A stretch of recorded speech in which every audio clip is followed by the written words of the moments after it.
बंधुओं, मैं कुछ टेक्निकल मिस्टेक के कारण फेसबुक लाइव में नहीं आ पाया। मेरे सिस्टम में कुछ गड़बड़ी है, जिस कारण मैं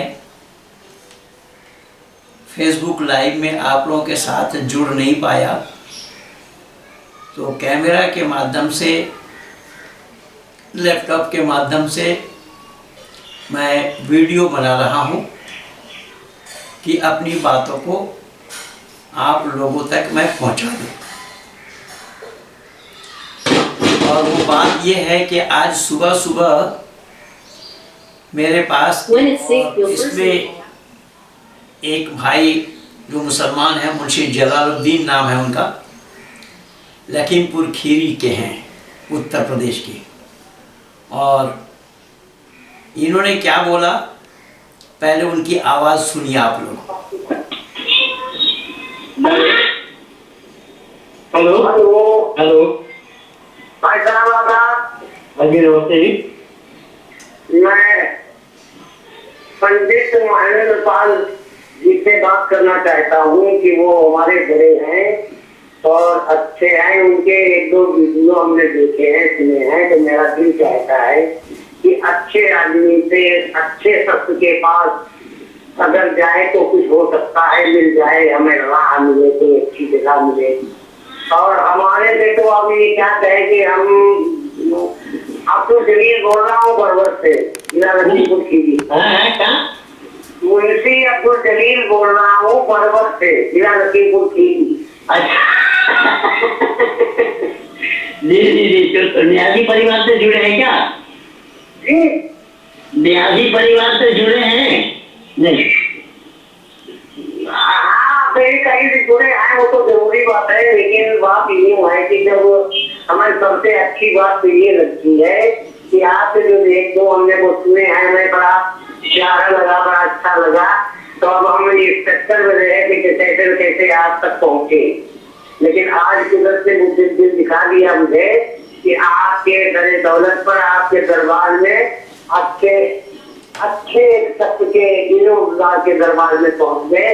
भाई साहब ऐसा है, मैं आपको सच्चाई बताऊं, इसलिए ये कहावत है कि शरफुल इंसान बिल इल्म वल अदब ला बिल माल वल नसब। शरीफ आदमी की पहचान उसके इल्म और उसके बर्ताव से है, उसके धन दौलत, रुपया पैसा, खानदानी वजाहत से आदमी को पहचाना नहीं जाता। क्या क्या बात कह दी है आपने। अरे इतना सबक तो हमारे लिए पूरी जिंदगी के लिए हो गया है।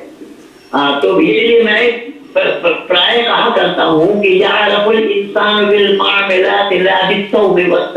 यानी आदमी को पहचाना जाता है उसके व्यवहार से, उसके इल्म से, उसके बर्ताव से, न कि रोजा नमाज से।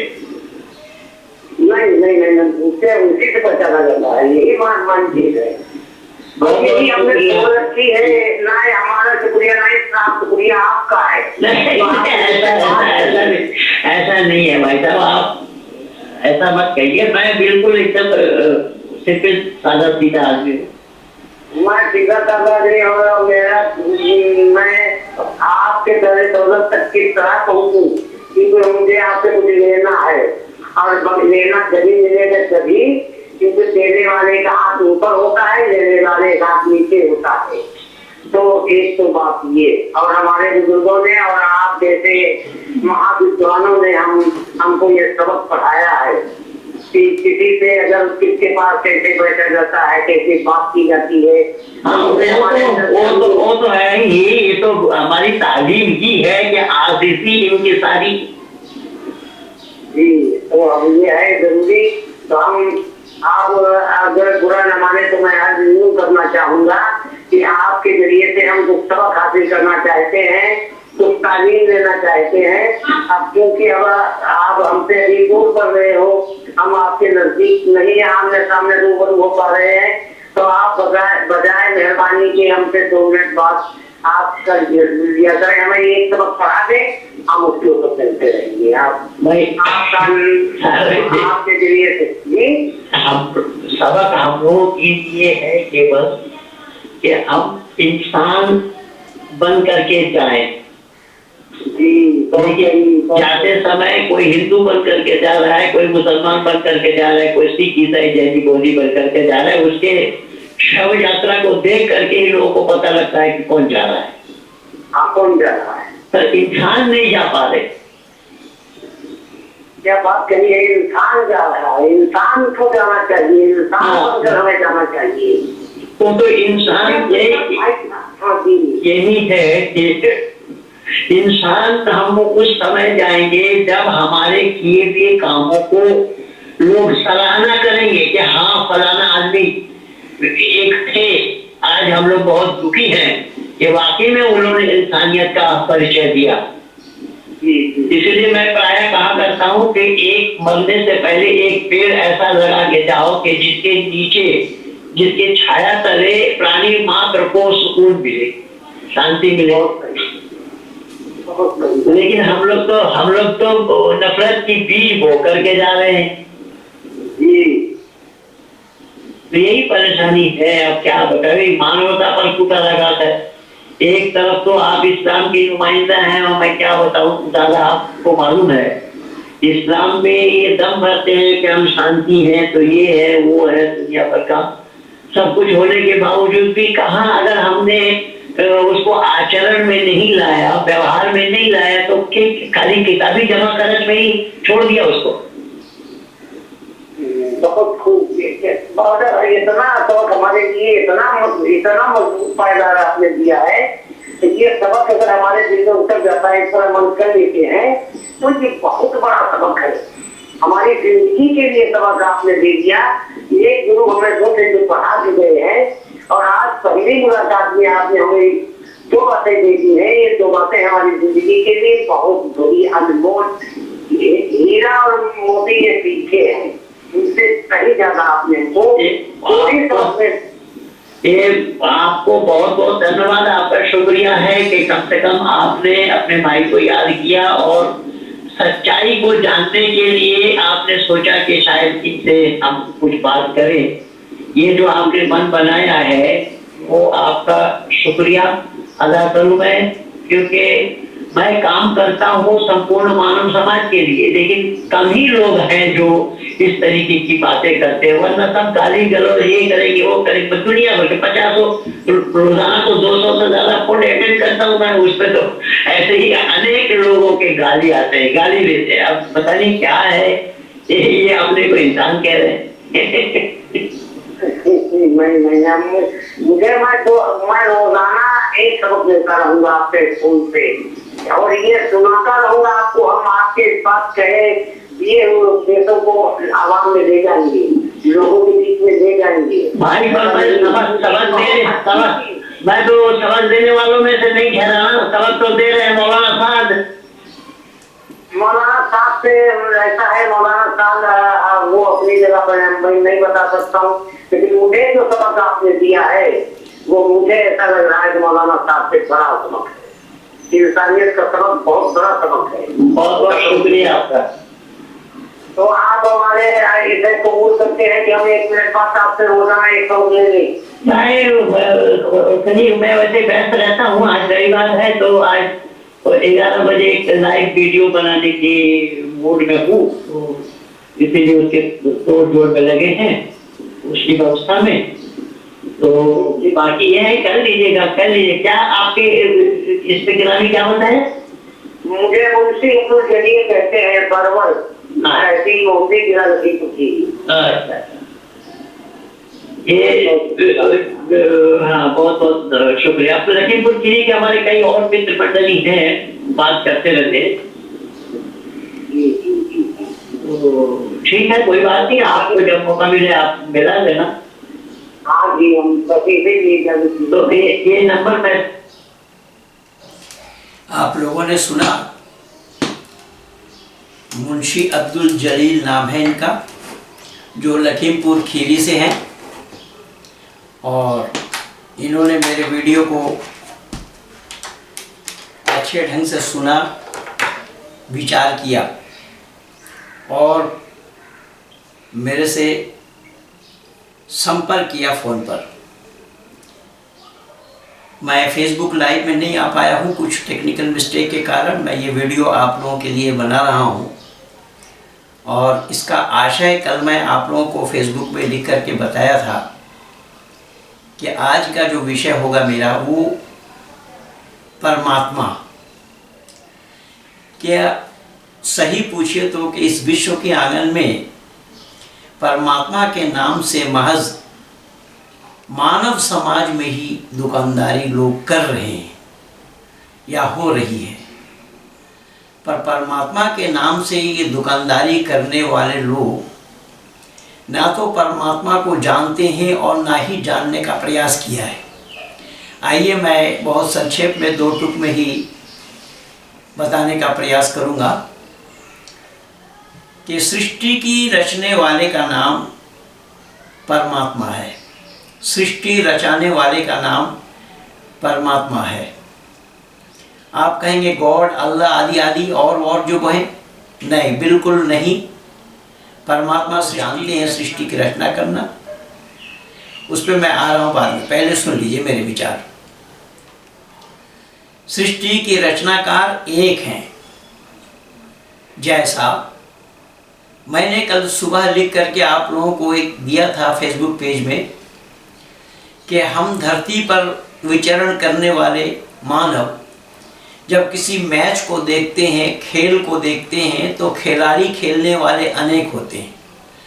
विशेषकर फुटबॉल मैच को हम देखते हैं तो देखिएगा वहाँ फुटबॉल मैच में दोनों तरफ एक साथ खेलते हैं। क्रिकेट मैच में तो एक पार्टी बैठी रहती है, दूसरी पार्टी खेलती है, एक पार्टी खेलती है, दूसरी पार्टी बैठी रहती है।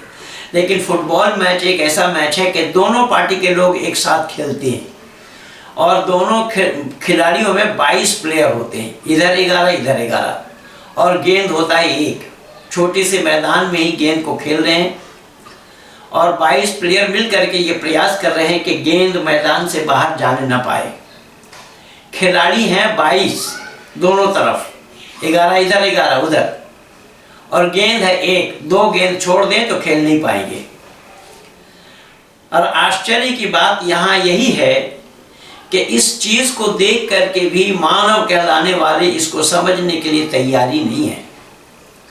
मैंने निवेदन किया कि यहाँ 22 प्लेयर मिलकर के एक गेंद को खेल रहे हैं मैदान में और 22 प्लेयरों का प्रयास ये होता है कि गेंद मैदान से बाहर जाने ना पाए। इस प्रयास को विफल करते हुए फिर भी वो गेंद थ्रो और आउट होने से रोक नहीं पाते 22 प्लेयर। तो परमात्मा कौन है, इसका एक छोटा उदाहरण मैं दे रहा हूं। ऐसे ही अनेक उदाहरण है कि यहाँ एक छोटी सी मैदान में 22 प्लेयर मिलकर के एक गेंद को खेल रहे हैं और गेंद को पकड़ करके 22 प्लेयरों के पास वो गेंद नहीं रख पाते, गेंद बाहर हो ही जाता है। लेकिन ये ब्रह्मांड परमात्मा का है, परमात्मा इसके संचालन करता है, स्थिति करता और प्रलय करता है। इस आकाश रूपी मैदान में, ये केवल उदाहरण के लिए मैं बोल रहा हूँ, ये मत समझिएगा कि मैं आकाश को मैदान कह रहा हूँ। ये तो कुरान में ही अल्लाह ने बोला है, आकाश को छत बनाया अल्लाह ने। अब लोग छत बनाते हैं दुनिया में पानी न गिरने के कारण, लेकिन अल्लाह का बना हुआ आकाश से पानी भी गिरता है छत से। चलो कोई बात नहीं। तो मैंने निवेदन किया कि ये आकाश रूपी मैदान में सूर्य रूपी गेंद को खेलने वाले खिलाड़ी एक है जिसका नाम है परमात्मा। और इस सूर्य को मैदान से यानी आकाश से बाहर होने नहीं दे रहे हैं, इसीलिए परमात्मा को सर्वशक्तिमान कहा गया है।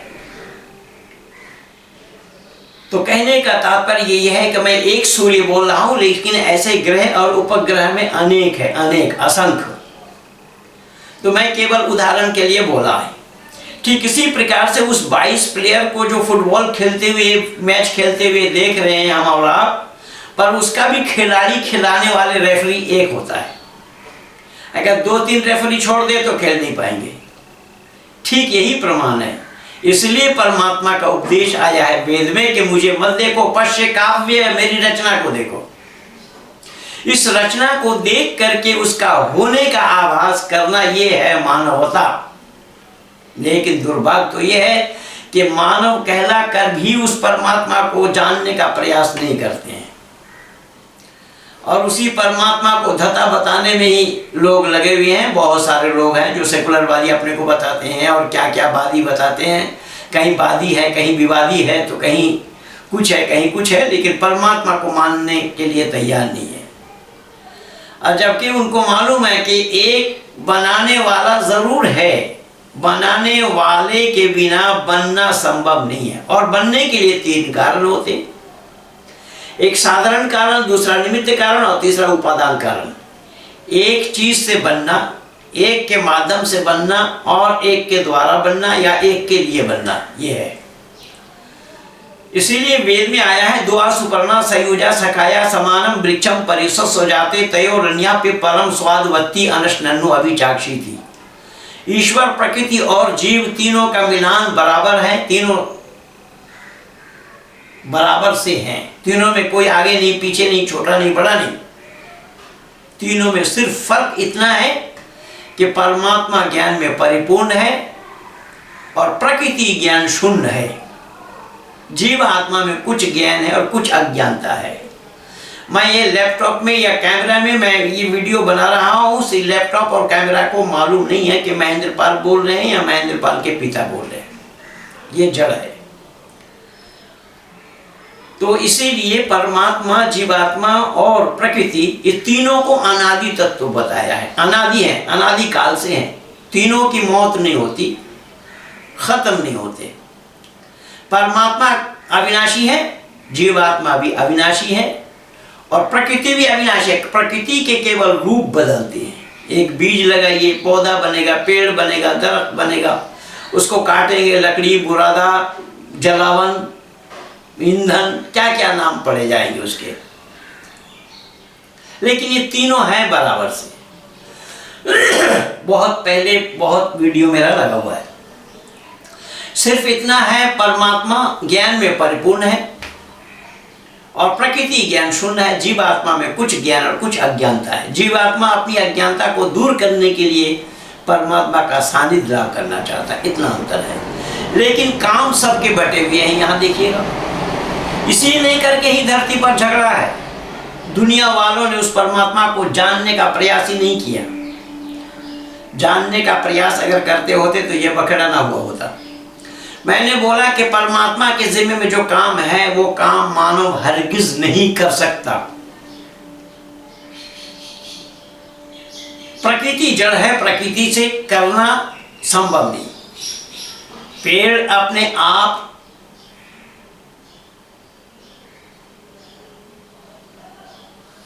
कुर्सी, टेबल, चेयर बना नहीं सकती। कुर्सी, टेबल, चेयर के लिए लकड़ी चाहिए, मिस्त्री चाहिए, उसका उपयोग करने वाला चाहिए।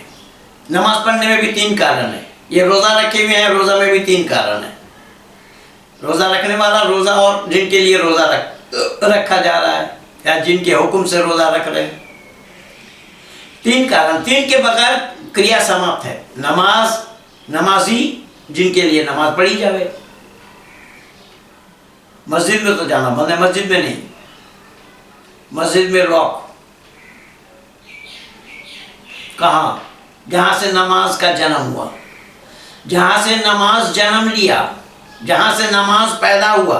नमाज भारत का नहीं है, इससे पहले वीडियो में मैं बोल दिया हूँ। और मैं ये भी बोल दिया कि चीन ने यही बोला कि ये चलने वाला नहीं है। जय जब तो खैर मैं आ रहा हूँ आहिस्ता आहिस्ता। मैंने निवेदन किया कि ये 3 के बगैर कोई काम होना संभव नहीं है। इसमें परमात्मा की रचना में, परमात्मा की सृष्टि में परमात्मा ने मानव एक प्राणी बनाया। जैसे अन्य प्राणी और है, उसी तरीके से मानव एक प्राणी है। मानव को परमात्मा ने विवेक बुद्धि दिया है, अकल दिया है। अकल में ताला डालने के लिए नहीं दिया, अकल से काम लेने के लिए दिया है। लेकिन दुर्भाग्य ये है कि कुछ मत मजहब वाले कहते हैं कि अकल पर दखल नहीं है। ज़ालिकल किताब ला रैब फीह, कोई शक व शुबा की गुंजाइश नहीं इस किताब के अंदर। अगर उसमें शक हो तो भी आप शक नहीं कर सकते। अगर शक हो आप कैसे मानेंगे, वो भी मैं बाद में आ रहा हूँ। शक इसीलिए किस लिए होना चाहिए, किस लिए होना संभव है, वो मैं बाद में बता रहा हूँ। पहले इस विषय को सुनिए ध्यान से। तो यहाँ परमात्मा का ये उपदेश है कि अकल में ताला नहीं डालो। अकल दिया है काम में लगाने के लिए। यस तर्केनु अनुसद्धत सधर्म वेद ने तरह कि हर बात को तर्क के कसौटी पर कसो, जवाब दे तो मान लेना, जवाब न दे तो मत मानो। ये है वैदिक मान्यता, वैदिक सिद्धांत। ये मान्यता किसी और मत मजहब वालों के पास नहीं है। वहां विचार, दिमाग से विचार करने की बात नहीं है, दिमाग को बंद रखो। तो परमात्मा के जिम्मे में जो काम है वो क्या है कि सृष्टि की रचना करना, उसको स्थिति में लाना, इसका प्रलय कर देना और मनुष्य मात्र के किए हुए कर्मों का फल देना। यह है परमात्मा का काम। और जीवात्मा का काम, जीवात्मा का काम कि परमात्मा के आदेश अनुसार, परमात्मा का आदेश का पालन करते हुए मानव जीवन को सफल से सफलतम की ओर ले जाना। और कैसे ले जा पाएंगे? ये विवेक और बुद्धि के प्रयोग से। अगर विवेक और बुद्धि में ताला डाला तो बात नहीं बनेगी। बुद्धि परख इंसान को कहा गया है, इंसान बुद्धि परख है। बुद्धि के बिना ही इंसान नाम पड़ा। अगर बुद्धि का प्रयोग न हो तो इसका नाम इंसान नहीं होगा। जैसे आप लोगों ने देखा, कल मैं लिखा इसके ऊपर, कुछ लोगों ने टीका टिप्पणी शुरू कर दी। कितने लोग मरे हैं, उन गरीबों पर दया, उन गरीबों पर, उन गरीबों के पास वो मानव थे या दानव थे वो। अब मानव कौन है? जो दिमाग से काम लेता है, दिमाग बुद्धि से काम लेता है, बुद्धि पर आचरण करता है, विवेक लगा करके काम करता है। वो जब चल रहे थे तो चलते चलते शाम को स्टेशन कहीं नहीं मिली क्या उन लोगों को? स्टेशन में सो नहीं सकते थे। ये जरूरी था कि रात, आधी रात में आप रेल के पटरी पर उसको बिस्तर लगा लेंगे, उस पर वो गद्दा था वहां पर, या खाट है, पलंग है वो, जहां पर बिस्तर लगा लिया। ये तो मान लीजिए कि आज वो मालगाड़ी ने मार दिया, मालगाड़ी ने रौन दिया, तो रेल सरकार, रेल मंत्री पर दोष लगा रहे, सरकार पर दोष लगा रहे, प्रधानमंत्री पर दोष लगा रहे हैं। जीव जंतु अगर आकर के निकल गए होते तो किस पर दोष लगाते? अकल पे ताला डाल करके काम करोगे और फिर दोष दोगे किसी दूसरे को, इसी का नाम जहालत है। बल्कि धन्यवाद तो देना चाहिए मध्य प्रदेश सरकार, मुख्यमंत्री को, शिवराज जी को, जिन्होंने 5-5 लाख रुपया उन लोगों को देने के लिए घोषणा की है। हृदय विदारक घटना है, इसमें कोई संदेह नहीं है। लेकिन अगर आप मानवता का परिचय नहीं दोगे तो कैसे मानव कहलाओगे आप? मानव में और पागल में क्या अंतर है? उसको पागल कहा जाता है जो भरी सभा में निर्वस्त्र हो जाता है या निर्वस्त्र घूमता है। भले ही किसी और लोग महात्मा कहे उसे, वो अलग बात है, लेकिन महात्मा का पहचान ही वो अधर्म है, नंगा रहना ही अधर्म है, और उसको जैन को धर्म कहा जा रहा है। ये तो बकवास है, इसीलिए तो मैं बोल रहा हूं। अब यहाँ देखिए, मैं कार्य बता रहा हूं कि परमात्मा के जिम्मे में जो काम है वो काम मानव चाह करके भी नहीं कर सकता। अगर मानव कर सकता होता तो न मालूम ऐसे कितने पृथ्वी बना लेते, और कितने सूरज चांद, कितने क्या जो मन में आता सो बना लेते, और मानव के बनाए हुए सामान में किसी का हस्तक्षेप वो करने ही नहीं देते। सुनो अकल के दुश्मनों, मानव कहलाने वालों, तुम लोगों को मानव कहलाने में भी शर्म नहीं आ रही है कि तुम्हें इतनी सी भी अकल नहीं है? तुम अपने को मानव कहलाते हो और मानव कहला करके भी ईश्वर के दिए हुए, ईश्वर के बनाए हुए चीजों पर विश्वास नहीं करते हो। अगर ईश्वर का बनाया हुआ ना हो करके किसी और का बनाया हुआ होता, कोई व्यक्ति विशेष के द्वारा बनाया हुआ होता, किसी और के द्वारा बनाया हुआ होता, वो दूसरे को लाभ लेने नहीं देते। लेकिन परमात्मा के पास न तो कोई हिंदू है, न कोई मुस्लिम है, न कोई सिख है, न कोई जैनी है, न कोई बौद्धिस्ट है। अभी जो वार्ता आप मेरी सुन रहे थे लखीमपुर खीरी के मुंशी जलालुद्दीन साहब से, यही तो वार्ता चल रही थी कि परमपिता परमात्मा के पास कोई हिंदू नहीं, कोई मुसलमान नहीं, कोई ईसाई नहीं, कोई सिख जैनी बौद्धिस्ट नहीं है। ये सब लोग दुकानदार हैं, जो तबलीगी जमात हो और जमाती इस्लामी हो या देवबंदी हो, ये जितने भी हैं, ये सब मानव समाज के अंदर में फूट डालने के लिए, मानव समाज में झगड़ा लगाने के लिए है, मानव समाज में ये झगड़ा उत्पन्न करने के लिए ये सारा काम इन होगा है। तो मैंने निवेदन किया कि यह परमात्मा का काम मानव नहीं कर सकता, मानव की बस की नहीं है। परमात्मा की जो निजाम है, जो व्यवस्था है, उसमें किसी का हस्तक्षेप किया जाना संभव नहीं है, कोई हस्तक्षेप नहीं कर सकता।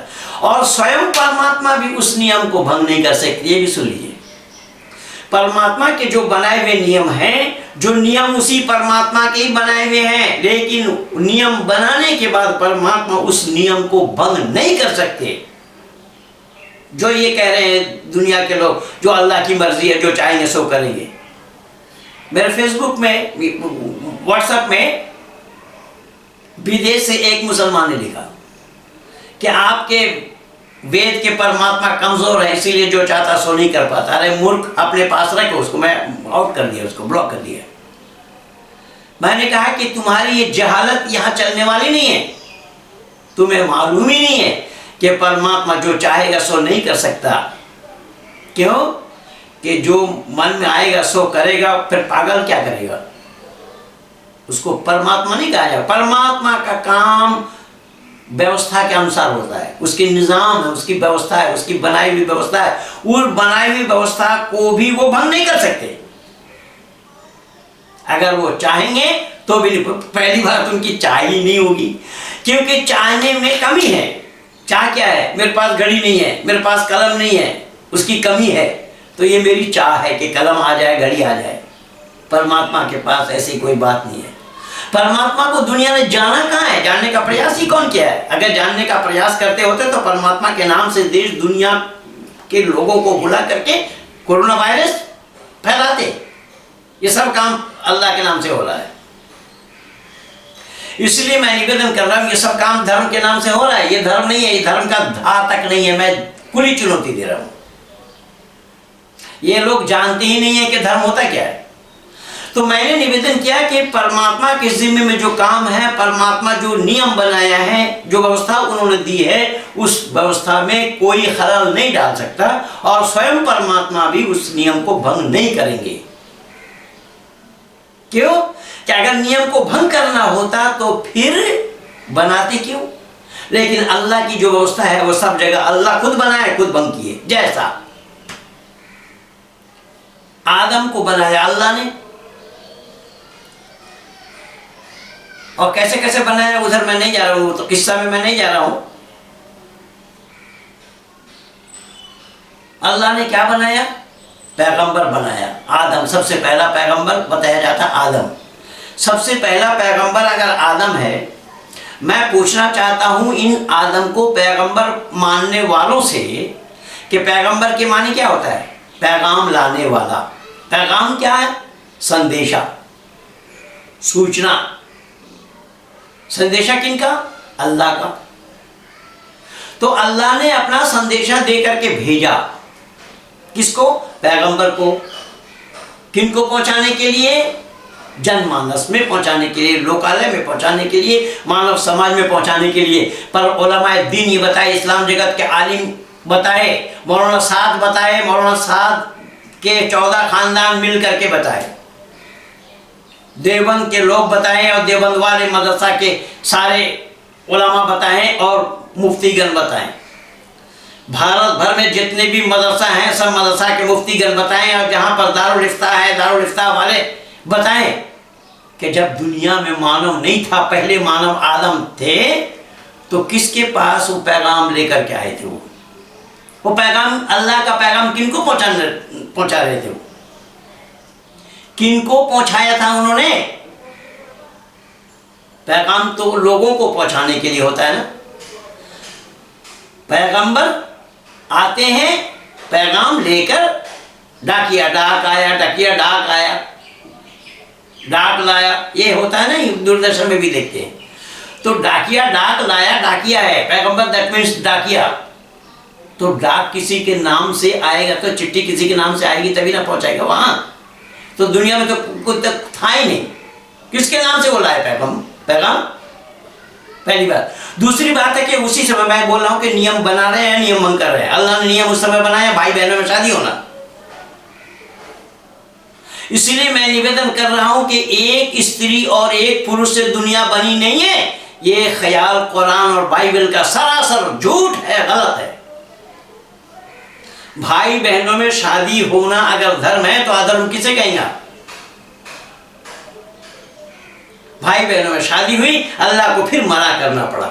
ऐसे कुरान भरा पड़ा है अनेक जगह है। पर मैं कुछ और बोल रहा था। मैं ये कह रहा था कि जब परमात्मा के जो नियम बनाए परमात्मा ने, उस नियम का भंग परमात्मा नहीं करते, क्योंकि अगर नियम का भंग करना होता तो नियम बनाया नहीं जाता।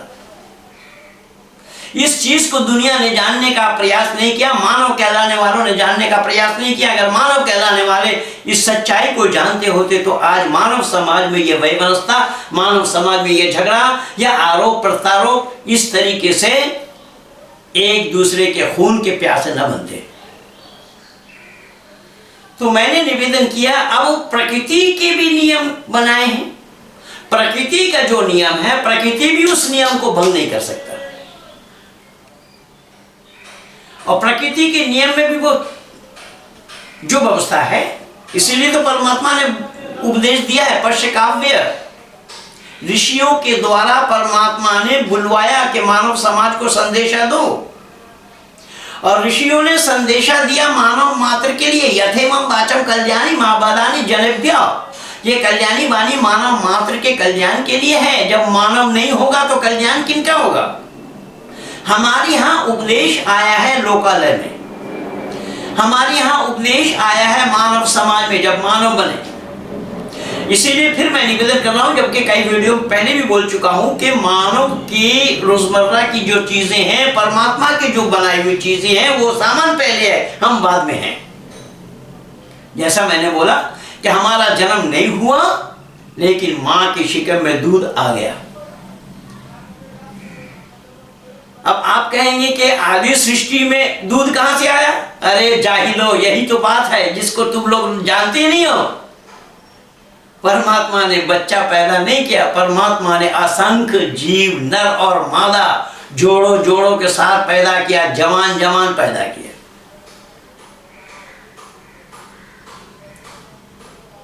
मेरा ही एक वीडियो लगा, द क्रिएशन ऑफ साइंस, इस नाम से, सृष्टि विज्ञान के नाम से, यूट्यूब में लगा, देख लेना, उसको सुन लेना। खैर, तो मैंने यहां निवेदन किया कि प्रकृति के जो नियम हैं, प्रकृति भी अपना नियम को भंग नहीं करता।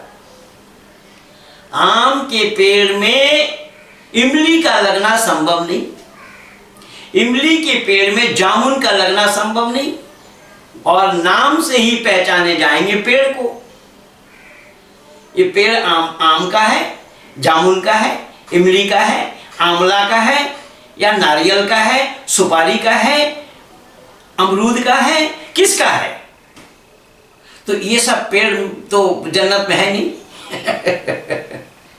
जिस जन्नत का ख्वाब दिखाया गया यहां पर, जन्नत में ये सब पेड़ नहीं है। वहां नारियल का पेड़ नहीं, उसकी चर्चा ही नहीं है कुरान में कहीं पर। न जानता अल्लाह ने सुना भी नहीं होगा नारियल का पेड़ होता है। अब मैं निवेदन कर रहा हूं कि ये जो बातें लिखी हुई है कुरान में, उन बातों को बोला जाए तो इस्लाम पर कटाक्ष किया जा रहा है। आज कई टीवी वाले भी बोल रहे हैं, इस अर्नब गोस्वामी पर और सुनी चौधरी पर और चौरसिया पर, या इस पर उस पर, लेकिन उन्होंने एनडीटीवी का नाम ले लिया क्योंकि वो कम्युनिस्ट धर्म को मानता नहीं पहले से। अब ये जो बातें कुरान में लिखी हुई है, उसको कहना गुनाह है क्या? लिखी हुई है या नहीं है तुम देख लो अपनी किताब में। जब लिखा रहेगा तो लोग बोलेंगे ना।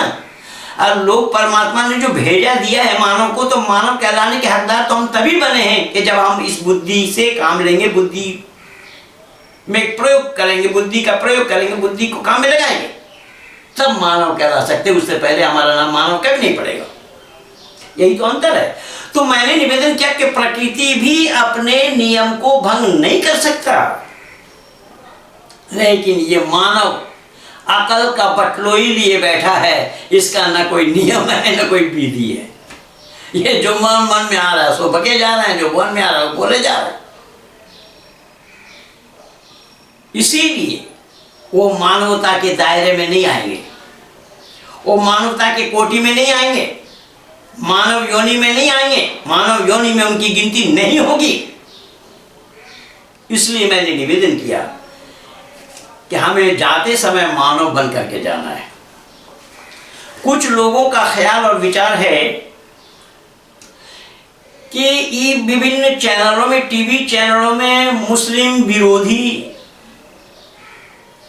विद्वेष, घृणा, ये सब फैलाए जा रहे हैं।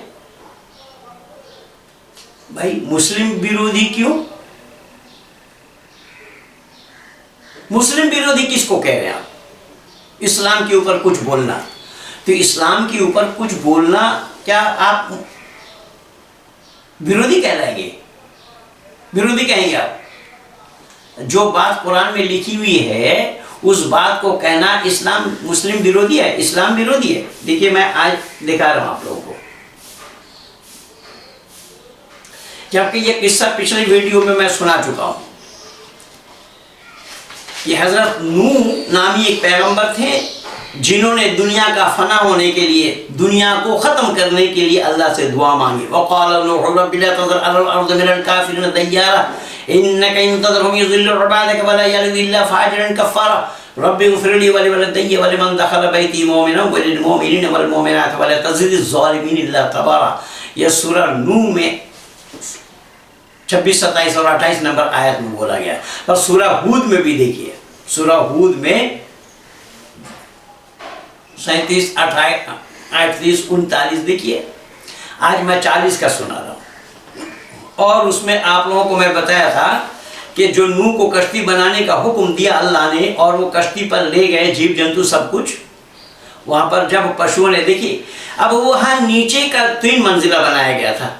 नीचे वाले फ्लोर में, नीचे वाले मंजिल में पशु, बीच वाले में इंसान और ऊपर वाले में पक्षी।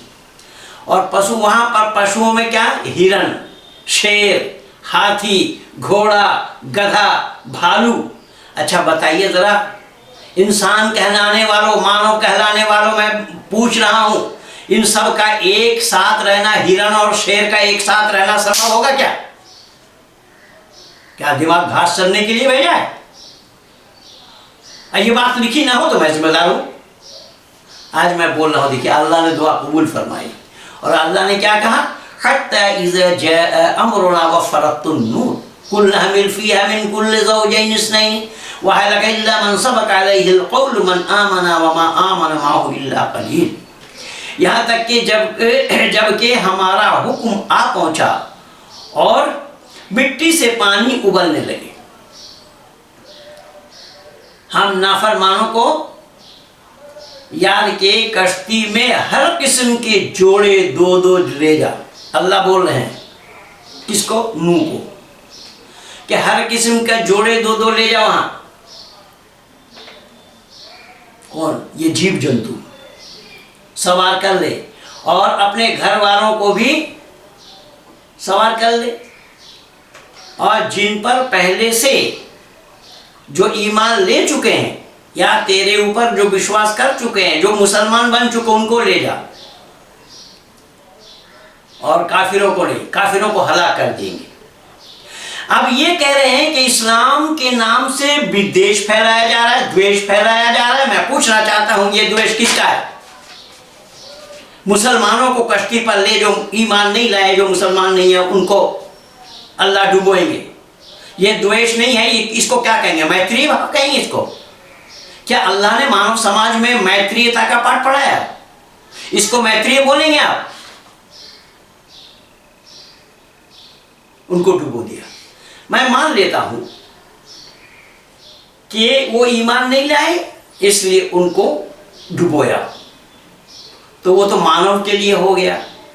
लेकिन यहां दो दो जोड़ी लाने के लिए अल्लाह ने कहा हुक्म है। क्या बोला? हत्ता इज़ा जा अमरुना व फरतुन नूर कुल हमिल फीहा मिन कुल ज़ौजैन इस्नैन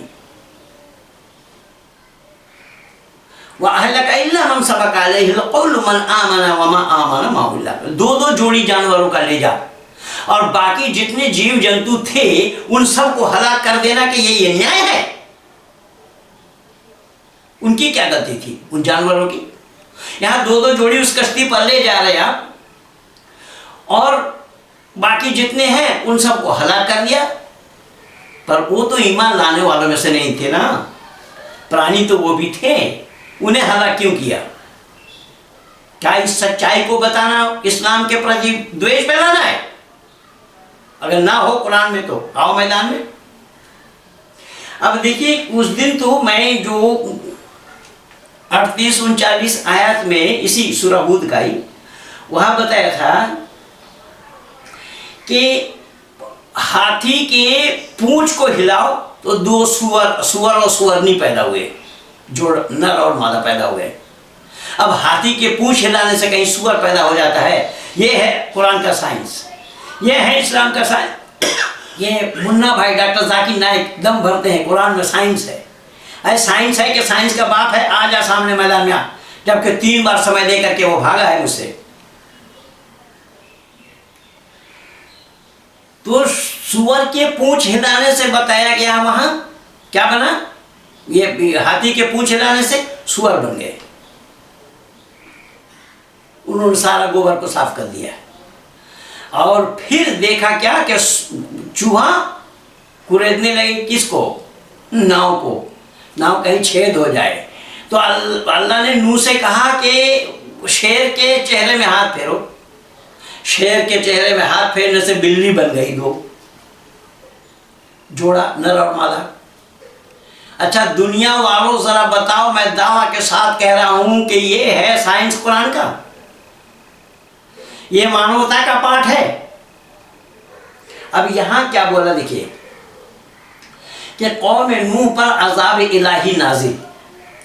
हज़रत फरमाया रब्बी आसमान से मूसलाधार बारिश बरसने लगी और ज़मीन से भी पानी उबलने लगा और सारी ज़मीन पानी से भर गई और जहाँ तक मंजूर रब था, यानी जहाँ तक अल्लाह की इच्छा थी। ये मैं पूछना चाहता हूँ कि इतनी सी दुनिया थी अल्लाह की? दुनिया इसी का ही नाम है। अरे नूह में दुनिया है, दुनिया में नूह है। दांत खुल के हाथ में आ जाएंगे, मैं दावा के साथ कह रहा हूं। आए कौन मौलाना आ रहा है, कौन मुफ्ती आ रहा है, आए सामने। अब सुनिए आगे क्या है। जहां तक मंजूर रब था कि पानी भर गया और हजरत नूह को रब्बुल आलमीन ने अपनी निगाहों के सामने चलने वाली कश्ती पर सवार कर दिया। शब्द पर ध्यान देना, तफसीर इब्न कसीर में लिखा है, क्या लिखा है कि रब्बुल आलमीन ने अपनी निगाहों से, अपनी नजर के सामने। फिर कुरान का अल्लाह ला मुजस्सिम कौन और कैसा कह रहा है, निराकार कौन बता रहा है अल्लाह को? सामने आओ जिसको बताना हो। अपने नजर के सामने में क्या क्या कश्ती पे सवार कर दिया और काफिरों को उनके कुफ्र का ही अजाब पहुंचा दिया। तंदूर के उबलने से बकौल इब्न अब्बास ये मतलब है कि रूए ज़मीन में जो चश्मे फूट पड़े, यहाँ तक के आग की जगह तनूर से पानी उबलने लगी, यानी पानी मिट्टी से आग जैसे उबलने लगी। यही कौल जमहूर सलफ व खलफ का है। हज़रत अली से मरवी है कि सुबह का निकलना और फजर का रोशन हो जाना था, यहाँ तक पानी निकलती रही। यानी सुबह के रोशनी और फजर के चमक, लेकिन ज़्यादा गालिब पहला कौल है। देखिए अब एक लेखक दूसरे लेखक का विरोध कर रहे हैं, ये कह रहे हैं कि पहला कौल ज़्यादा मोतबर था। मुजाहिद और शाफी कहते हैं कि ये तंदूर में न था। इब्ने अब्बास से मरवी है कि ये थी कहाँ नहर? हिंद में। ये हिंद में बता रहे हैं एक नहर है। क़तादा कहते हैं कि ज़रीर ने एक नहर है जिसमें ऐनुल वालिद कहते हैं, लेकिन ये सब कौल गरीब है, यानी ये सब कहना झूठ है। ये एक तफसीरकार दूसरे तफसीरकार को गलत चला रही। अलगर्ज़ इन अलामतों के ज़ाहिर होते ही नूह अलैहिस्सलाम को अल्लाह का हुक्म हुआ कि अपने साथ कश्ती में जानदार मखलूक में से हर किस्म का एक एक जोड़ा नर और मादा सवार कर ले। अल्लाह का हुक्म हुआ नर और मादा एक एक जोड़ा उसमें सवार कर ले। कहा गया है कि गैर जानदार के लिए भी यही हुक्म था। जैसे नबातात जमादात है, मानव दाना कीट पतंग सब कुछ कहा गया है कि परिंदों में सबसे पहले कश्ती में आया और सबसे आखिर गधा सवार होने लगे। सबसे पहले सबसे अंतिम में गधा सवार हो गए और गधा के 2 पैर ऊपर और 2 पैर नीचे थे कि इब्लीस उसके दुम पकड़ लिए और वहां इब्लीस भी आ गया। इब्लीस ने उसमें दुम पकड़ लिया। जब गधे 2 पैर तो ऊपर चढ़ा चुके थे, लेकिन 2 पैर ये नहीं चढ़ा पाए। अपने पिछला पैर उठाना चाहा तो वो नहीं उठा पाया, क्योंकि वो मलऊन पूंछ पकड़ा हुआ था। हजरत नूह जल्दी कर रहे थे। ये बेहतर चाहता था, मगर पिछले पांव चढ़ा नहीं सकते थे। आखिर आपने फरमाया आज तेरे साथ इब्लीस भी हो गया। ये इतना कहने से ही इब्लीस ऊपर आ गया। बाज़ सलफ कहते हैं कि शेर को अपने साथ जाना मुश्किल हो गया। आखिर इसे बुखार चढ़ा दिया। शेर को बुखार चढ़ा दिया। अब शेर देख करके कैसे जाएंगे और सबको परेशानी हो जाएगी। मैं बोला ना कि शेर का हिरण के एक साथ रहना संभव नहीं होगा। अब अल्लाह उसको बुखार चढ़वा दे रहा है शेर को। क्या देखिए, इसको गप बोला गया। मैंने बोला ना गप बोला ना तो पिछले वीडियो में, बुखार चढ़ा दिया। इब्ने अबी हातिम के हदीस में ये फरमाते हैं कि हज़रत नूह अलैहिस्सलाम ने जब तमाम मवेशी अपनी कश्ती में सवार कर लिए तो लोगों ने कहा शेर की मौजूदगी में ये मवेशी कैसे आराम से रह सकेंगे। लोगों ने बोला इसको कि शेर जहाँ हो ये मवेशी, ये जीव जंतु, ये पशु कैसे रहेंगे उनके साथ। बस अल्लाह ताला ने इस पर बुखार डाल दिया। किस पर? शेर पर। यह कुरान है। इब्ने कसीर से मैं बोल रहा हूं। क्या इस्लाम के विरोध में है? इस्लाम के विरोध में मैं बोल रहा हूं? इस्लाम विद्वेष फैला रहा है इस्लाम में, इस्लाम के नाम से। देखो अपनी किताब, जो लिखा वही मैं पढ़ रहा हूं। इससे पहले जमीन पर यह बीमारी न थी। देखिए जो बुखार, जैसे ये कोरोना वायरस आया ना, बोले इससे पहले जमीन में ये वो बुखार न थी जो अल्लाह ने भेजा वहाँ शेर को। जैसा कोरोना आया, कोरोना पहले नहीं था। फिर लोगों ने चूहे की शिकायत की कि ये हमारा खाना और दीगर जितने भी असबाब हैं वो सब खराब कर देंगे। तो अल्लाह के हुक्म से शेर की छींक में से एक बिल्ली, देखिए वहां तो बोला कि शेर के पेशानी में हाथ फेरो, बिल्ली पर ये शेर की छींक, शेर को छिपवाने दिया अल्लाह ने। शेर की छींक आई और उससे बिल्ली निकली। अरे किस हॉस्पिटल में जाओगे भाई? कौन सा पागल खाना में भर्ती कराया जाए जिसको कलामुल्लाह कह रहे हो, जिसको अल्लाह का कलाम बतला रहे हो? यही तो है तुम्हारा अल्लाह का कलाम। क्या मैं खिलाफ बोल रहा हूं? अगर तुम्हारी किताब में ना हो ये बातें तो मैं जिम्मेदार हूं। इसलिए मैंने निवेदन किया कि ईश्वर के नाम से ये मैं जितना बोलूंगा उतना ही कम और थोड़ा होगा। तो ईश्वर के नाम से महज ये जो दुकानदारी लोग चलाए हुए हैं, लोग चला रहे हैं, जिससे मानव समाज पर कुठाराघात हो रहा है। आज मानव समाज एक दूसरे के खून के प्यासे बने हुए हैं। आज रोजाना दूरदर्शन में हम देख रहे हैं और दूरदर्शन वाले उन्हें बुलाते हैं जो इस्लाम का नहीं जानता। कल मैं देख रहा हूँ ये चौरसिया को वो उसको बुला लिया था, क्या नाम है, आचार्य प्रमोद कृष्णन को, जबकि आचार्य प्रमोद कृष्णन इस्लाम का पिट्ठू है। उसके ऊपर मैं वीडियो बना करके दिया हूँ। ये जाकिर नाइक के मंच पे जा करके इस्लाम की तारीफ किया था, आप भी कल भी बैठ करके किया। लेकिन ये आशीष चौरसिया उसको रोक नहीं पाए। तो तुम ईश्वर अल्लाह तेरो नाम बोल रहे हो कि मुसलमानों से कहलवा करके दिखाओ जरा।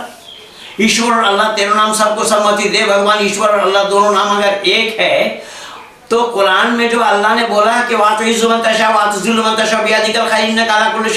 जिसको चाहता अल्लाह इज्जत देता है, जिसको चाहता अल्लाह बेइज्जत करता है, ये बात ईश्वर में कहाँ है? ईश्वर का उपदेश है इज्जत वाला काम करोगे तो इज्जत पाओगे, अगर तुम्हारी काम बेइज्जती वाली होगी तुम्हें बेइज्जत होना पड़ेगा। ये तो ईश्वर और अल्लाह दोनों एक कहाँ है? लेकिन ये चौरसिया में बोलने की क्षमता नहीं। और वो तिवारी जी बैठे थे, क्या नाम है इसका, लखनऊ वाला, बीजेपी का सांसद है राज्यसभा का, पहले राजनाथ सिंह के साथ सलाहकार थे, त्रिपाठी, नहीं बोल पाया, नहीं रोक पाया, क्योंकि ये भी तो हिंदू ही है ना। तो हिंदुओं को इन सब बातों के बारे में जानकारी नहीं होगी। और एक बात मैं और चलते चलते और बता दूं, भले ही व्हाइट हाउस में शांति पाठ किया गया होगा, लेकिन जो वेद में जो शांति पाठ जो पूर्ण मंत्र है वो पूर्ण मंत्र को बोला ही नहीं गया। और वो लोग तो वेद को जानते ही नहीं है। अगर वेद को जानते होते, वेद पर अमल करते होते तो फिर मंदिर क्यों बनाते? ये वो नाथद्वारा मंदिर जो दिल्ली में बना है ना, उसके आचार्य गए थे वहाँ, और मोदी भी तो उसी का ही प्रोडक्ट है। इसलिए खैर मैं आप लोगों को परेशान करना मेरा मकसद और उद्देश्य नहीं है। मेरा उद्देश्य केवल दो टुक में आप लोगों को ये बताना था कि परमात्मा का काम, मानव का काम और प्रकृति, ये सब का काम बटा हुआ है। प्रकृति जड़ है, प्रकृति को नहीं मालूम कि वो आम के पेड़ में आम फला रहा है या जामुन फला रहा है, प्रकृति को ये ज्ञान नहीं है। लेकिन आम के पेड़ में आम ही लगना है, अब तभी उस पेड़ की पहचान होगी, कभी वो निजाम बदल नहीं सकता। परमात्मा के जिम्मे में जो काम है, परमात्मा ने जो नियम बनाए हैं, परमात्मा भी उस नियम का भंग नहीं कर सकता। लेकिन दुर्भाग्य ये है कि मानव को अक्लमंद बनाने के बावजूद भी ये मानव, इसके पास न कोई नियम है और न कोई धर्म है। आज धर्म को ही दाता बता रहे हैं। इसलिए मैं हाथ जोड़ करके आप लोगों से विनती करूंगा कि हम मानव कहलाने के कारण हमारी ऊपर ये जिम्मेदारी है, हमें ही पूरी की पूरी जिम्मेदारी परमात्मा ने दी है कि हम खुद मानव बने, औरों को भी मानव बनने की प्रेरणा दें। यही वेद मुकद्दस में परमात्मा का यही उपदेश आया है, मनुर्भव, मानव बनो। तो हमें मानव बनकर के ही जाना है, तभी हम मानव जीवन को सफल बना पाएंगे। मैं और अधिक ना आगे जाता हुआ वाणी को यहीं पर ही विराम दे रहा हूँ। आप लोग मेरे इस वीडियो को सब्सक्राइब कीजिए, लाइक कीजिए, शेयर कीजिए और आइकन बेल दबाना न भूलना, कि जिससे कि मेरे वीडियो अपलोड होते ही आपके पास पहुंच जाए। औरों तक पहुंचाने का यही एक साधन है। इन्हीं शब्दों के साथ मैं अपनी वाणी को विराम दे रहा हूँ। आप सब लोगों को बहुत बहुत धन्यवाद। मैं तो खजाना लिए बैठा था कि कहाँ कहाँ अल्लाह ने क्या बोला है, ये संपूर्ण कुरान भरा पड़ा है। इसीलिए तो मैं कुरान वालों को दावत दे रहा हूँ कि आओ कुरान को कलामुल्लाह सिद्ध करके दिखाओ, ताकि दुनिया वालों को भी सच्चाई का पता लगे कि कलामुल्लाह ईश्वरीय ज्ञान वेद है या कुरान है। मैं एक वीडियो में आप लोगों को सुना दूंगा कि एक नांदेड़ का एक मौलाना है, धर्मवीर जी ने उनसे बात करी और वो बात सुनेंगे। अरे ये धर्मवीर जी को ही हरा नहीं पाएंगे। मैंने तो अभी तो नाम नहीं बोला। धर्मवीर जी की बहुत कम समय की तैयारी है, केवल 2 साल से मेरे साथ जुड़े। ऐसे ही दिल्ली में अनेक है। मैं तो हिमांशु का नाम भी नहीं लिया। हिमांशु कुरान को तरन्नुम के साथ सुनाएंगे, उसके अर्थ के साथ। मैं हेमंत का नाम नहीं लिया। ये सब बच्चे कुरान को हूबहू मेरे जैसे ही अर्थ के साथ सुनाएंगे आप लोग। ऐसे ही विप्लव मंडल का नाम 1-2 बार लिया हूँ। ऐसे ही अनेक हैं। एस के सिन्हा जो जमशेदपुर में है, जो कतर में कभी रहा करते थे। तो इस तरीके से मैंने संपूर्ण भारत भर में ही नहीं, विश्व के आंगन में मैं बना रखा हूँ। देवनारायण भारद्वाज जो कतर के दोहा में है, बम्बई में ऐसे ही 50 हैं जो कुरान को हूबहू पढ़ करके सुनाते हैं। कल सहारनपुर से भी एक मुसलमान का फ़ोन आया कि पंडित जी मैं आपको सुन सुन करके मैं शाकाहारी बन गया हूँ और मांसाहार से मेरा कोई मतलब नहीं, मैं रोज़ा भी नहीं रखा हूँ। ऐसे ही रोज़ाना मेरे पास कहीं ना कहीं से फ़ोन आता ही रहता है। मैं प्रयास करता हूँ वैदिक संस्कृति के साथ मानव समाज को जोड़ना, मानव मात्र को सच्चाई के साथ रूबरू करवाना। सत्य क्या है इसे जानना ही मानवता है। इसीलिए हम मानवता का प्रचार करते हैं। आप लोगों को भी चाहिए कि हमें पहले मानव बनना पड़ेगा, तभी मनुर्भव वेद का आदेश आया है। परमात्मा ने मुनि ऋषियों से ये कहलवाया मनुर्भव, मानव बनो। तो हमें और आपको मानव बन करके ही जीना है। इन्हीं शब्दों के साथ मैं अपनी वाणी को यहीं पर विराम दे रहा हूँ। आप सब लोगों को बहुत बहुत धन्यवाद के साथ आइकन बेल दबाना ना भूलें, ज़रूर दबाएं जिससे कि मेरा वीडियो आप तक पहुँचे। धन्यवाद।